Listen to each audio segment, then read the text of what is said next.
ప్రభునామన మరొకసారి మీ అందరికీ కూడా 2025 మొదటి ఆదివారం దేవుడు మనకి ఇచ్చినందుకు మీ అందరికీ కూడా మరొకసారి శుభాభివందనాలు తెలియజేసుకుంటా ఉన్నాను.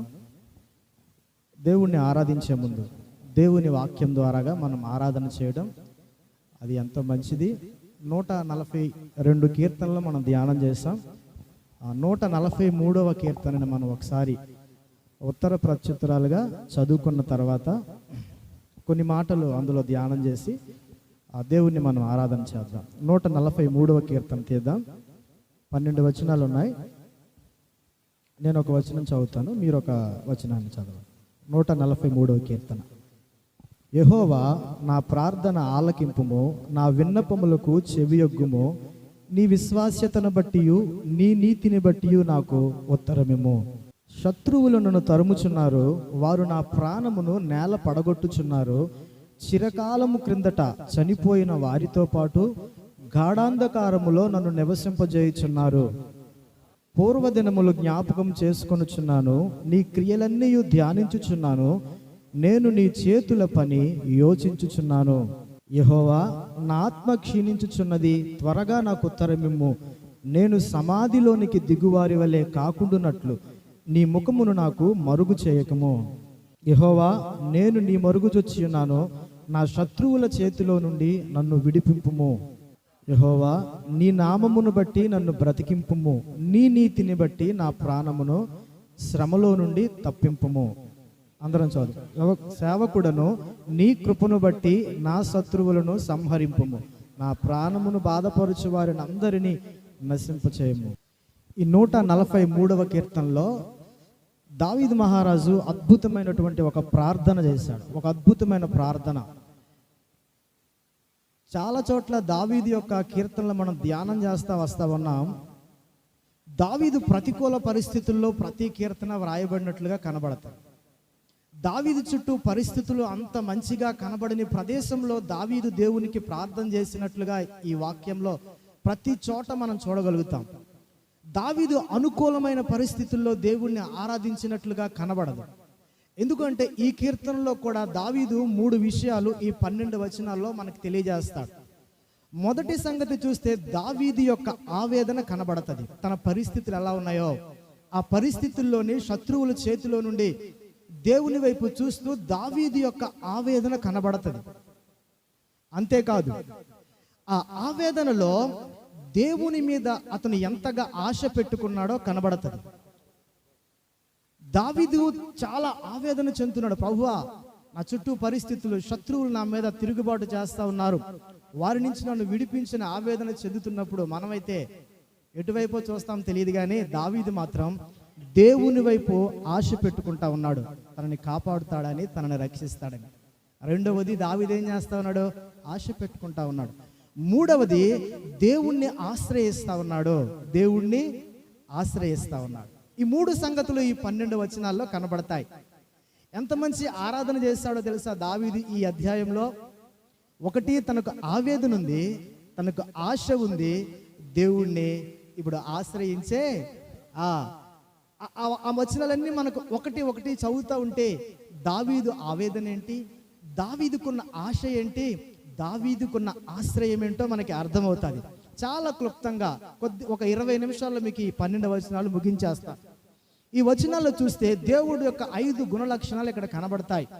దేవుణ్ణి విశ్వసనీయుడిగా చూస్తా ఉన్నాడు, దేవుణ్ణి నీతిమంతుడిగా చూస్తా ఉన్నాడు, దేవుడు సృష్టికర్తగా కనబడతా ఉన్నాడు, దేవుడు బోధకుడుగా, కృపామయుడిగా. దావీదు ఈ అధ్యాయంలో దేవుని గుణ లక్షణాన్ని పెట్టి ప్రార్థన చేస్తా ఉన్నాడు. అందుకే ఈ కీర్తన చదువుతూ ఉంటే దావీదు ప్రారంభంలోనే దేవునికి ఇష్టమైనటువంటి కొన్ని మాటల ద్వారా దేవుణ్ణి గణపరుస్తున్నాడు. చూడండి, చాలాసార్లు మనం ఈ మాటలు చదివినప్పుడు మనకైతే అంతగా రావు. ఇక్కడ అంటాడు, యెహోవా నా ప్రార్థన ఆలకించు అని చెప్తున్నాడు. దావీదు ఎంత తెలివైన ప్రార్థన చేస్తాడు తెలుసా? ఎంత చాలా డెప్త్ మీనింగ్తో దావీదు ప్రార్థన చేస్తూ ఉంటాడు, ప్రభువుని ఆరాధన చేస్తూ ఉంటాడంటే ఈ మొదటి వచనంలోనే దావీదు ఏంటో మనకు అర్థమైపోతుంది. ఎందుకో తెలుసా?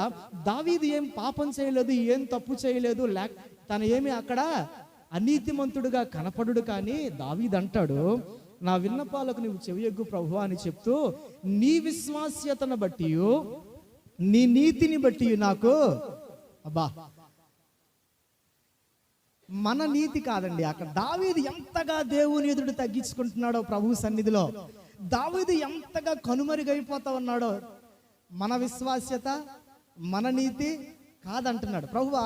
ఒకవేళ ఈ పరిస్థితుల్లో నుంచి నువ్వు రక్షింపబడాలి అంటే నా నీతి కాదు, నా విశ్వాస్యతను బట్టి నువ్వు నా ప్రార్థన ఆలకించండి. కేవలం నీ విశ్వాస్యతను బట్టి, నీ నీతిని బట్టి నాకు ఉత్తరమేమి. మనమైతే మాత్రం ఓడిపోతామండి, మనమైతే తేలిపోతామండి. ఎందుకంటే దావీదు చెప్తా ఉంటాడు, నేను ఈ మాట చదువులో కనిపించింది, ఇక్కడికి వచ్చేసరికి మాత్రం కంప్లీట్గా సరెండర్ అయిపోతున్నాడు దేవుడికి. ఇలాంటి అందుకే దావీదు ఇన్ని కీర్తనలు రాయగలిగాడు. ఎంత ప్రసిద్ధికి, నాకు ఒక కొమ్ము లెగిసిందంటే నన్ను మించినోడు లేడు అనుకుంటాను, నాలాంటి నీతిమంతుడు లేడు అనుకుంటాను. ప్రభువా, నీ సన్నిధిలో నేను ఘనమైన కార్యాలు చేశాను, నా ప్రార్థన ఆలకించవా అని ప్రార్థన చేసే భక్తులు భూమి మీద ఎంతమంది లేరు? అరే దావీదు ఎంత మాదిరండి, నీ విశ్వాస్యతను బట్టి, నీ నీతిని బట్టి నాకు జవాబీ ప్రభువా. చాలా నచ్చింది ఆ మాట, నాకు నా హృదయాన్ని హత్తుకుంది ఆ మాట. ఈ మాట అనిపించింది నా జీవితంలో ప్రభు సన్నిధిలో ఆరాధన చేసేటప్పుడు, ప్రభువా నేను వట్టివాడిని, నిన్ను బట్టి నాకు, దేవుణ్ణి బట్టి మనం ఎంత మాట్లాడాలి, ఎంత ఘనపరచాలి, ఎన్ని సంగతులు మనం కనుమరుగవ్వాలని దావీదు ఇక్కడ కొన్ని విషయాలు తెలియజేస్తాడు. చదువుదాం. నీ విశ్వాస్యతను బట్టి, నీ నీతిని బట్టి నాకు ఉత్తరమేమో. ఆయన అంటాడు, ఎంతగా తగ్గించుకుంటున్నాడు అంటే ఆయన అంటాడు, నీ సేవకునితో వ్యాజ్యం ఆడద్దు ప్రభువా. అయ్యా, ఒక స్నేహితునితో మాట్లాడుతున్నట్లుగా ప్రభువా, అయ్యా నీ సేవకునితో నువ్వు వ్యాజ్యం ఆడద్దు. ఇదేంటి ప్రభువా, నువ్వే పిలిచావు, ఎక్కడో గొర్రెలు కాసుకునేవాడిని, ఎక్కడో మూలపడి ఉండేవాడిని, ఈరోజు తీసుకొచ్చి నీ సేవకుడిగా చేశావు, అయితే నాతో నువ్వు వ్యాజ్యం ఆడద్దు. దావీదుకి సమాధానం రావటం లేదు. అక్కడక్కడే గుహల్లో, కొండల్లో శత్రువులతో పోరాటాలు, యుద్ధాలు. ఆయన అంటాడు, నాతో వ్యాజ్యం ఆడద్దు ప్రభువా అని చెప్తూ ఒక అద్భుతమైన మాట మాట్లాడాడు కింద. సజీవులలో ఒకడును కూడా నీ సన్నిధిని నీతిమంతుడుగా. ఏం మాట అండి, నిజంగా దావీదు నీతిమంతుడు కాదా? అప్పటికే నీతిమంతులు లేరా? దావీదు అద్భుతమైనటువంటి మాట మాట్లాడుతూ ఉన్నాడు. అంటే దేవుని సన్నిధిలో దేవుణ్ణి ఆరాధిస్తూ ఉండేటప్పుడు, దేవుని ఎదుట మోకరిస్తూ ఉండేటప్పుడు వీఆర్ నథింగ్, అంతే. సజీవులలో ఒకడు కూడా నీ సన్నిధిని నీతిమంతుడుగా ఎంచబడడు అని కొట్టి పారేశాడండి. అద్భుతమైనటువంటి మాటలు కదా ప్రభువా. సజీవులలో ఈ భూమి మీద చాలా మంది నీతిమంతులుగా దేవుడు గణపరుస్తే దావీదు అంటాడు, అయ్యా నీతిమంతులుగా ఎవడు కూడా ఎంచబడడు.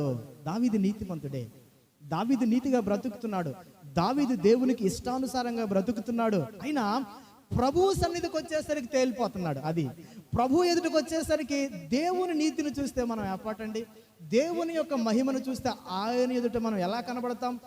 మన నీతి, మన క్రియలు ఎలా కనబడ్డాయంటే దేవుని దృష్టిలో మురికి గొడ్డ ప్రభా. మన నీతి క్రియలు కానీ, మనం చేసే పనులు కానీ, మన కార్యాలు కానీ దేవుని ఎదుట ఎలా కనబడతాయి? అందుకే దేవుని ఎదుటికి వచ్చేసరికి మాత్రం దావీదు విధానం మారిపోతుంది. మనుష్యుల ఎదుట బాబు నీకంటే నేను నీతిమంతుడున్నాను ఒకళ్ళు చెప్పుకో, పర్లేదు. దేవుని దగ్గరకు వచ్చేసరికి, ప్రభువు సన్నిధికి వచ్చేసరికి దావీదు అంటాడు, సజీవులలో ఒక్కడు కూడా నీ సన్నిధికి వచ్చేసరికి మాత్రం నీతిమంతుడిగా ఎంచబడడు ప్రభువా. అదే 130లో కూడా ఒక మాట అన్నాడు, చూస్తారా? జస్ట్ ఒక్క 2 పేజీలు వెనక్కి తిరిగేస్తే యెహోవా 3వ వచనంలో అంటాడు, నీవు దోషములను కనిపెట్టి చూచిన ఎడల. ప్రభువా ఎవడైనా నిలబడతాడా? ఒక ప్రశ్న వచ్చింది అక్కడ, ఒక ప్రశ్న వేశారు. ప్రభువా నీవు దోషములను కనిపెట్టి చూసిన ఎడల ఎవడు నిలబడలేరండి. దావీదుకి తెలిసి ఈ సంగతులన్నీ. దేవుని దగ్గర ఎవరైనా నిలబడ్డారంటే ఖచ్చితంగా తేలిపోతాం.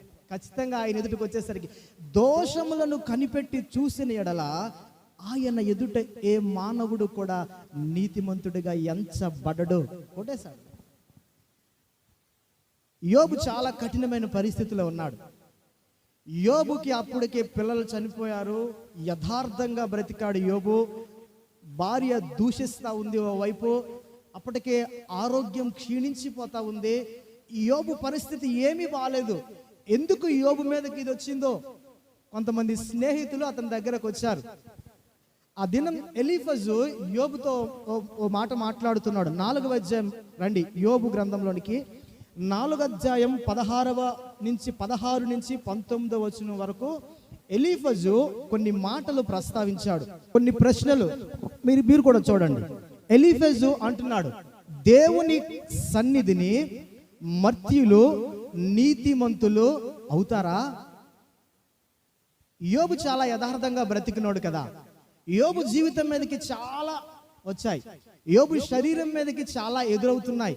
ఇప్పుడు ఎలీఫజు అతని దగ్గరికి వచ్చినప్పుడు మాట మాట్లాడుతూ, దేవుని సన్నిధిని మర్త్యులు మానవులు నీతిమంతులుగా ఉంటారా అనే ఒక ప్రశ్న అతని మైండ్లోకి వచ్చింది.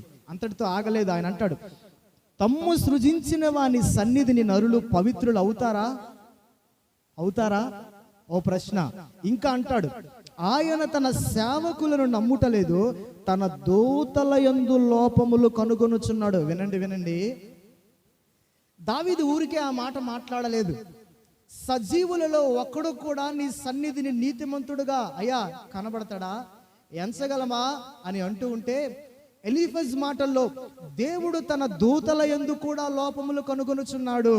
అరే, దూతలలోనే దేవుడు లోపాలని కనుగొంటే కింద అంటాడు, జిగటమంటి ఇండ్లలో నివసించి వారి యందు, మంటిలో పుట్టిన వారి యందు, చిమ్మట చితికిపోవునట్లు చితికిపోవు వారి యందు మరి ఎన్ని కనుగొందా.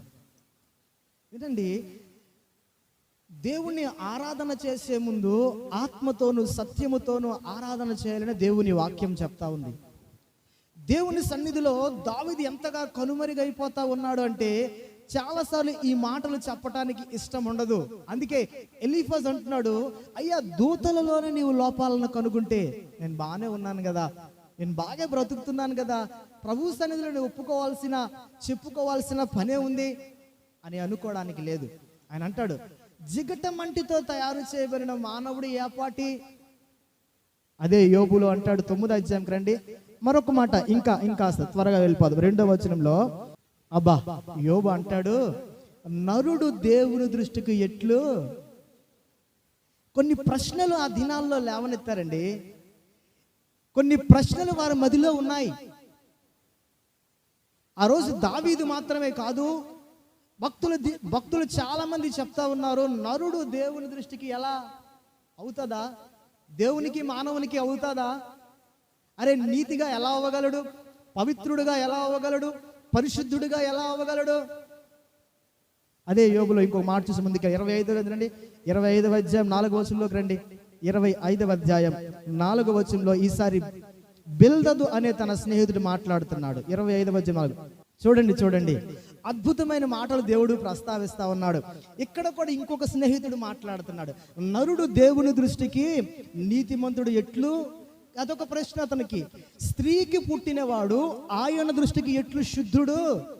ఈ ప్రశ్నలన్నిటికీ కలువరి సిలువలో యేసయ్య సమాధానం ఇచ్చాడని నమ్ముతున్నారా? అవును. దావీదు ఎందుకు చెప్పాడు తెలుసా? సజీవులలో ఒకడు కూడా నీ సన్నిధి నీతిమంతులుగా ఎంచబడతాడా?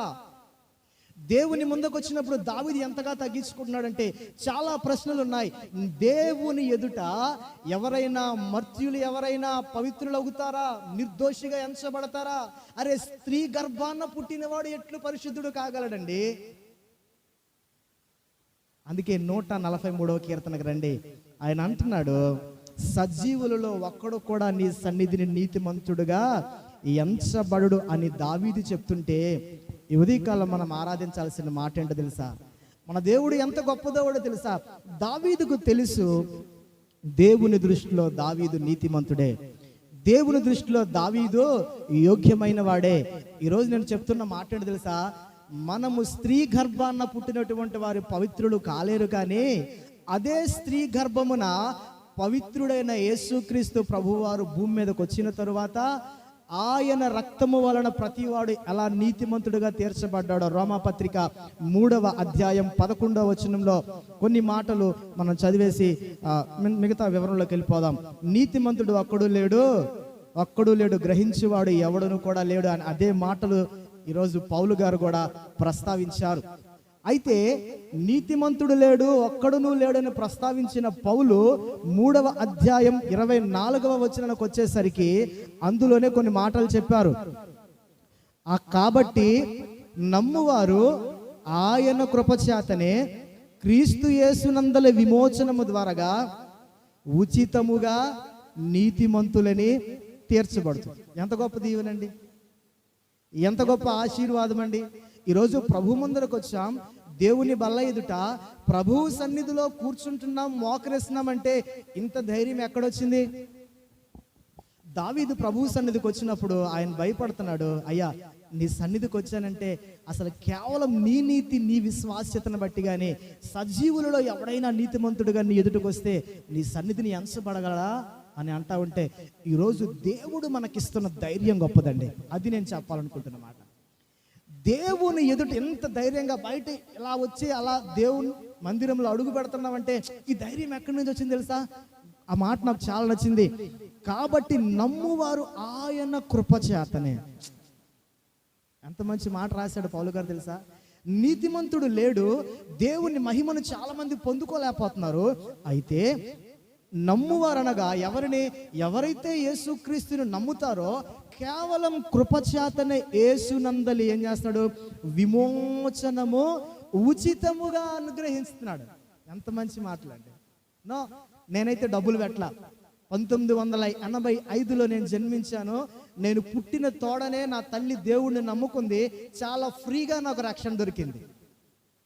నేనేం కష్టపడలా, కొబ్బరికాయలు కొట్టలా, నేనేం అక్కడ ఇక్కడ తిరగలా, నైవేద్యాలు దేవునికి అర్పించలా, డబ్బులు పెట్టి ఒక సేవకుడిని కూడా ఇంటికి తీసుకొచ్చి నేను ఏమీ చేయలేదు. కానీ నేను చేసిన పనుల్లో ఒకటే, నా తల్లిదండ్రులు చేసిన పనుల్లో ఒకటే, దేవుణ్ణి విశ్వాసం ఉంచారు, నమ్మారు, అజ్ఞాన కాలంలో నమ్మారు. మొన్నెవరో సత్యబాబు అన్న మా నాన్నగారు అంటే, నేను అన్నతో అంటున్నాను, నాకు ఆస్తులు లేవు కానీ నా తల్లిదండ్రులు నమ్ముకోవడం ద్వారా నాకు రక్షణ దొరికింది, అంతకంటే నాకు ఆస్తి లేదన్నా అన్నాను. ఇప్పుడు ఆ రోజు అజ్ఞాన కాలంలో నా తల్లిదండ్రులు ఏం చేశారు? దేవుణ్ణి విశ్వసించారు, నమ్మారు. వారు నమ్ముకోవటం వలన ఆ దేవుడు ఎవరో నాకు తెలిసింది. ఎంత గొప్ప దీవెనండి అది. కేవలం నమ్ముట వలన, చదువుతో పని లేదు వాళ్ళకి, ఉద్యోగంతో పని లేదు వాళ్ళకి. ఫెయిత్, డిపెండ్ ఆన్ ఫెయిత్, అంతే. ఓన్లీ ఫెయిత్, విశ్వాసం ఉంచితే దేవుడు కృపను చూపెడతాడు. ఉచితంగా ఇచ్చాడని దేవుడు చెప్తున్నాడు. 3:26 కిందలు అంటాడు, క్రీస్తు యేసు రక్తము నందలి. ఆ కింద ఇంకా రాశాడు, ఆ 3వ అధ్యాయం 26లోనే, క్రీస్తు యేసు నందలి రక్తము నందలి విశ్వాసము ద్వారా ఆయనను కరుణాధారముగా బయలుపరిచాడు. ఎంత గొప్ప మాటలండి. యేసు క్రీస్తు రక్తము కిందకి ఎవరైతే వస్తారో వారిని దేవుడు నీతిమంతులుగా తీరుస్తున్నాడు. ఈరోజు మీకు తెలుసా, ఒక వ్యక్తి నీతిమంతుడుగా దేవుని ఎదుట కనబడటానికి ఎన్ని కార్యాలు చేస్తున్నాడు భూమి మీద. తులాభారాలు, నిలువెత్తు, సమర్పణలు ఎన్నున్నాయి తెలుసా? దేవుడు కొట్టిపారేస్తున్నాడు. క్రియల ద్వారాగా ఒక మనిషిని నీతిమంతుడిగా నేను ఎంచను. అబ్రహాము క్రియల ద్వారా ఎంచబడ్డా? కాదే, కేవలం విశ్వాసము ద్వారాగా నీతిమంతుడిగా ఎంచాడే దేవుడు. అందుకే నేను రాసుకున్నమాట, దేవుని ఎదుటికి మనం వచ్చినప్పుడు ప్రభువా ఆరాధన చేసే ముందు నీ సన్నిధిని నేను ఏపాటి ప్రభువా, నీవు దూతల్లోనే లోపాన్ని కనుగొన్నటువంటి వాడివి, నేను నీ ఎదుట కాదు. అందుకే చదివేద్దాం, త్వరగా కీర్తనలోకి వెళ్ళిపోదాం, సమయం లేదు కాబట్టి ఇంకొక 10 నిమిషాలు. అందుకని దావీదు మాట్లాడుతున్న మాట, దేవుని ఎదుట తను కంప్లీట్గా సరెండర్ అయిపోతావు. ప్రభువా నేను నీతిమంతుడిని కాదు, నేను నీ ఎదుట అసలు నువ్వు చూసావంటే నేను నీ ఎదుట అంత గొప్పవాడే కనిపించని చెప్తూ ఇప్పుడు అంటున్నాడు, తన ఆవేదన వ్యక్తపరుస్తున్నాడు. ఎంత తెలివైన తెలుసా దావీదు, చెప్పాల్సినవన్నీ చెప్పాడు ముందు. ప్రభువా నేను ఆ పార్టీ, నేను అలాంటి ఇలాంటి కంప్లీట్గా చెప్పేసి ఇప్పుడు అంటాడు, ఇప్పుడు చెప్తున్నాడు విషయాన్ని. ఏం చెప్తున్నాడు సార్? శత్రువులు నన్ను, అది మన ప్రార్థనకి దావీదు ప్రార్థనకి డిఫరెన్స్ చెప్తున్నాడు దావీదు. మనమైతే డైరెక్ట్ పాయింట్, ప్రభువా నన్ను ఒకడు ఎలాగన్నాడు ఆయన, నా మీదకి దాడి, నన్ను అవమానించడని మోకాలు ఈయడంతోనే అరిచేస్తాం, కేకలేసేస్తాం ప్రభుత్వం. దావీదు అలాంటి కాదు. దావీదు దేవుని గుణలక్షణాలను చెప్తూ పొగుడుతూ దావీదు ఆరాధిస్తూ అప్పుడు పాయింట్లోకి వచ్చాడు.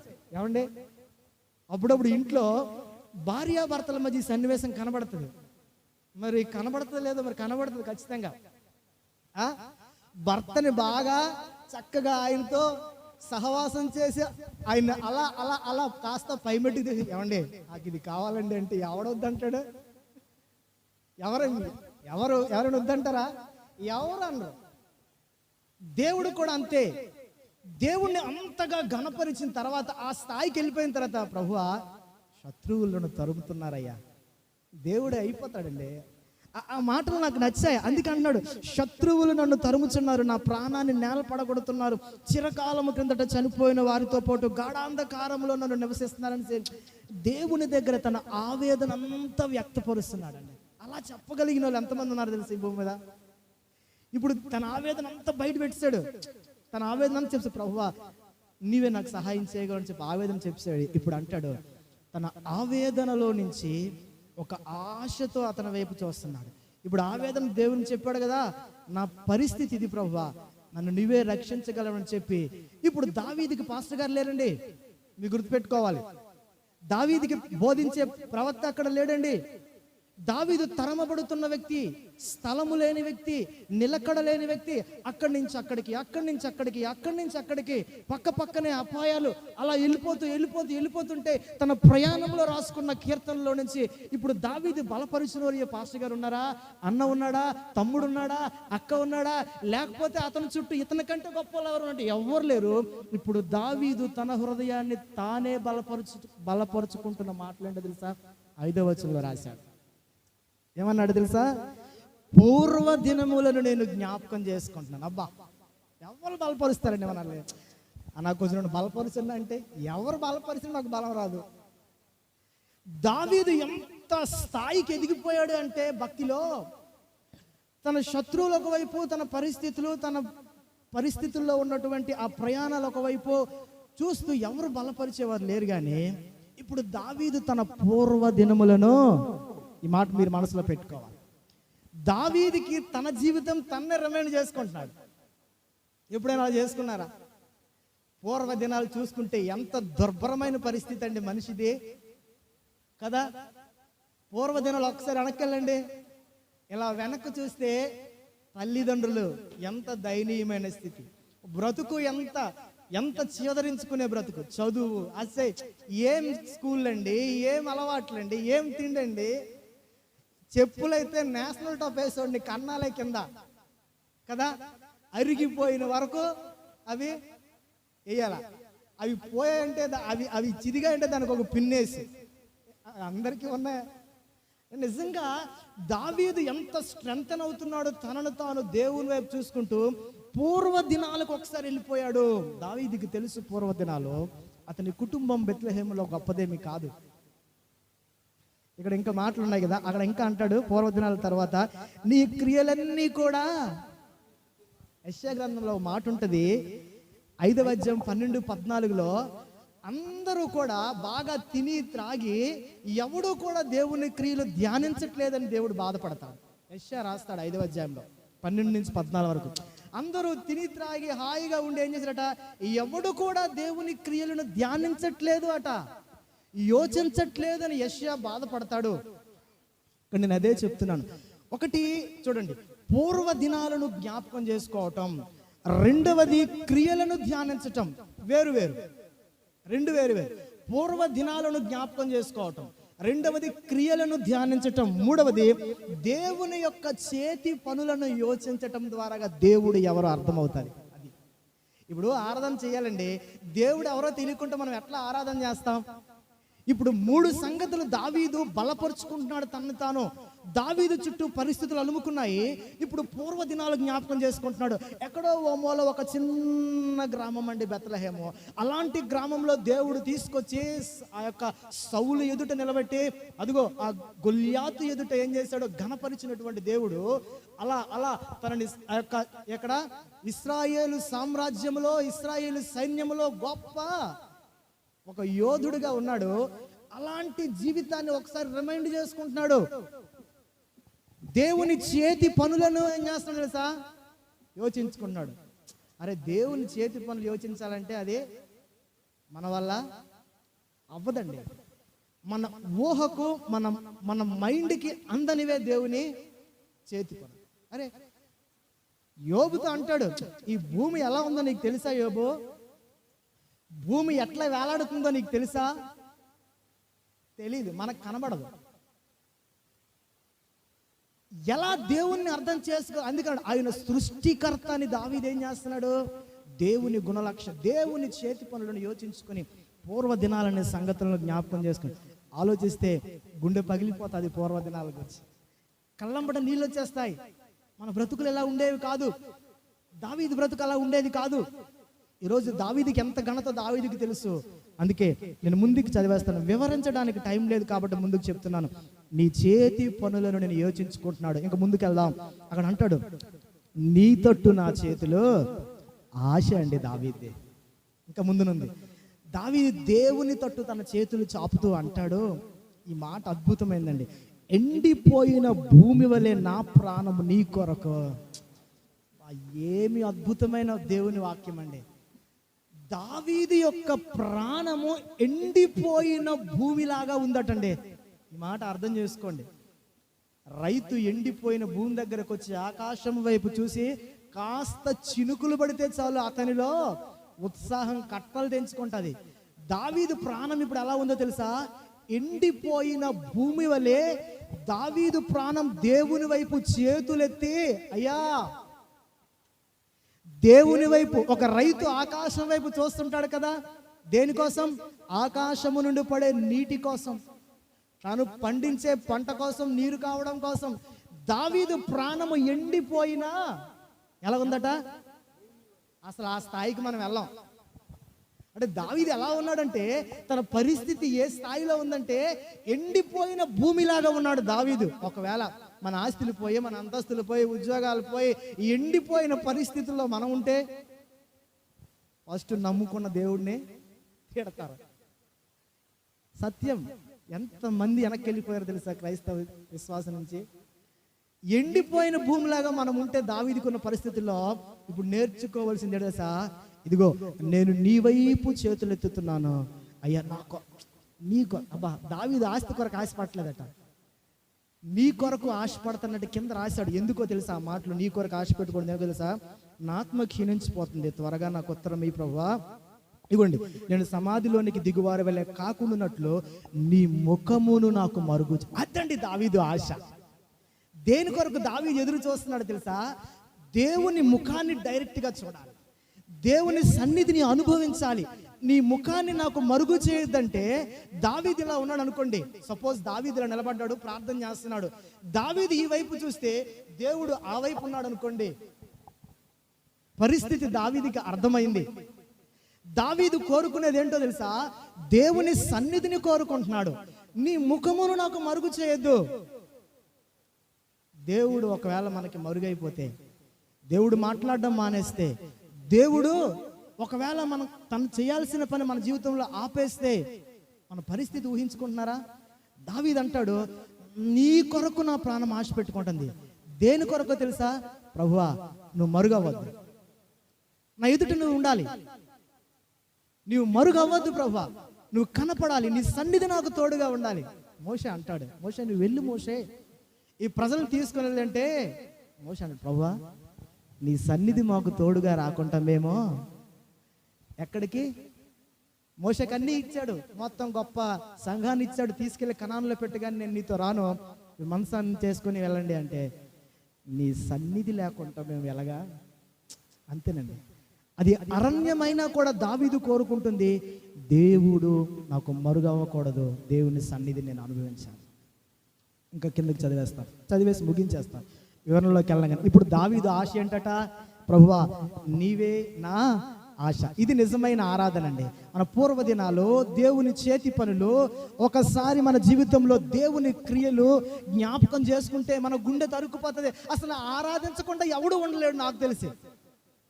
ఈ భూమి మీద ఏ ఒక్కరూ కూడా ఆరాధించకుండా ఉండలేరు. ఎందుకో తెలుసా? ఇప్పుడు మనం టిప్ టాప్గా బిల్డప్ ఇస్తున్నాం. బా, ఎంత లెర్నర్ అండి దావీదు. స్టిల్ ఆల్సో అతను లెర్నరే అంటాడు. అతను నీ చిత్తానుసారముగా అది నేర్పించి అంటున్నాడు. తనకు చాలా విషయాలు తెలుసు, కానీ ప్రభువు సన్నిధిలో ఎలా ప్రవర్తించాలో, దేవుని చిత్తం ఏంటో, ఎటువైపు నడాలో ప్రభువా నాకు తెలీదు, నాకు నేర్పించండి. ఇప్పుడు మా అబ్బాయి ఉన్నాడండి, నాన్న నాకు ఈ విషయం తెలియదు, కొంచెం నేర్పించంటే మనకి ఎంత సంతోషంగా ఉండదు. కదా. దేవుని దగ్గరకు వచ్చినప్పుడు ప్రభువా నాకు నేర్పించు, నేర్పు అని చెప్తూ సమభూమి గల ప్రదేశం అందు నన్ను నడిపించు. ఒకసారి మనం ప్రభు సన్నిధిలో ఆరాధన చేద్దామా? ప్రభువా నేర్పించండి ప్రభువా, ఎటు నడవాలో నేర్పించండి ప్రభువా, ఎలా నీ చిత్తానుసారంగా బ్రతకాలో నేర్పించండి ప్రభువా. విశ్వాసి జీవితంలో అప్పటికే దావీదు ఒక స్థాయిలో ఉన్నాడు. దావీదు అంటాడు, అయ్యా నేను నడవవలసిన మార్గాలు నాకు తెలియచేయి, నీ చిత్తం ఎలా చేయాలో నాకు నేర్పించు. ఒకవేళ దావీదు దేవుని చిత్తాన్ని అండర్స్టాండింగ్ చేసుకుంటే, మిస్ అయిపోతే దేవుని చిత్తము చేయలేని సౌలులాగా దావీదు అయిపోతాడు. దావీదుకు తెలుసు. ఎందుకు తెలుసా నేర్పించమంటున్నాడు? అప్పటికే దావీదు ముందు చాలా జరుగుతూ ఉన్నాయి. దేవుని చిత్తము తెలియకపోతే నేను రాజైనా వేస్టే, నేను మంత్రి అయినా వేస్టే. దేవుని చిత్తానుసారమైనటువంటి మార్గంలో నడవకపోతే దావీదుకు తెలుసు అతను ముందున్నోడు పరిస్థితి ఏమి అవుతుందో. అందుకే అన్నాడు, నీ చిత్తానుసారంగా ప్రవర్తించుట నాకు నేర్పు, నీకు ఇష్టమైనట్టు బ్రతకటం నాకు నేర్పు. ఆరాధన చేసే ముందు ప్రభువా నీ చిత్తానుసారంగా మీరు మాకు ఏంటట నడవటం నేర్పించండి. అందుకే ఈరోజు ఈ మాట పలికాడు దావీదు. ప్రార్థన చేద్దాం, ఆరాధన చేద్దాం. నీ నీతిని బట్టి నా ప్రాణమును శ్రమలో నుండి తప్పించు, నీ సేవకుడును నీ కృపను బట్టి నా శత్రువులను సంహరింపు, నా ప్రాణమును బాధపరిచిన వారందరినీ కూడా. అవన్నీ చెప్పిన తర్వాత మళ్ళీ అంటున్నాడు దావీదు, ప్రభువా నా చుట్టూ ఉండే వారందరూ ఎంతమంది అయితే ఉన్నారో వాళ్ళందరినీ ఏసే ప్రభు అంటున్నాడు. వేసేస్తాడు గట్టిగా, ఖచ్చితంగా వేసేస్తాడు దేవుడు. నా చుట్టూ ఉన్న వారందరినీ కూడా ఏసే ప్రభు అంటున్నాడు, సంహరించు. ఎందుకో తెలుసా, ఈరోజు దేవుని చిత్తాలు కొన్ని ఆగిపోతా ఉన్నాయి, అవి నెరవేరాలి దావీదు జీవితంలో. దేవుని చిత్తము దావీదు జీవితంలో నెరవేరాలి. ఇప్పుడు దావీదు జీవితంలో ఆవేదన, దావీదు జీవితంలో ఉన్న ఆశ, దావీదుకున్న ఆశ్రయము ఇదిగో ఈరోజు దేవుడే. అలాంటి దేవుడిని ప్రభు సన్నిధికి వచ్చినప్పుడు, ప్రభువా నేనేపాటి వాడిని, సజీవులు భూమిలో నేను నీతిమంతుడిగా ఉండలేను, కానీ నీ రక్తమును నీతిమంతుడిగా ఇక్కడికి నిలబెట్టింది ప్రభువా. మా కార్యాలు కాదు, మా క్రియలు కాదని దేవుని సన్నిధిలో మనం అడిగినప్పుడు ఒకటే ఒక మాట అండి, దావీదుకున్న ఆశ అంత కఠినమైన పరిస్థితిలో నీ తట్టు నా చేతులు ఎత్తుతూ నేను ప్రభు వైపు చూస్తా ఉన్నాను, ఆయనే నాకు ఆశ్రయం. ప్రభువా నువ్వు మరుగైపోవద్దు, నువ్వు ఒకవేళ మరుగవ్వకపోతే నేను నీ ఎదుటికి వచ్చి, నీ దగ్గరకు వచ్చి, నీ చాటును నేను దాక్కుంటాను ప్రభువా, నా శత్రువులందరినీ సంహరించు, నాకు నేర్పించి ఎలా బ్రతకాలని దావీదు చెప్తున్నట్లుగా మనం చెప్పగలుగుతాం. అట్టి కృప దేవుడు మనకి అనుగ్రహించును గాక.